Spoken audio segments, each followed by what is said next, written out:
একবার সিরাতে যাবেন, একবার পুলসিরাতের দিকে, একবার হাউজে কাউসারের দিকে পাগলের মতো দৌড়াতে থাকবেন, তার কোনো গুনাহগার উম্মত যাতে জাহান্নামে ঢুকে না যায়।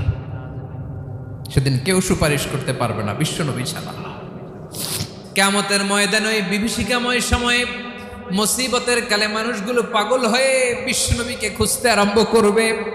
সবাই মিলে বিশ্বনবীর কাছে যেয়ে বলবে, ইয়া রাহমাতাল লিল আলামিন, ইয়া খাতামান নবীন, রাহমাতাল লিল আলামিন। দেখেন আমাদের কি অবস্থা, কি কঠিন বিপদে আমরা আছি, দাঁড়াতে পারি না, সূর্যের আলোতে ঘেমে হয়রান। আজকে কেউ সুপারিশ করতে পারবে না।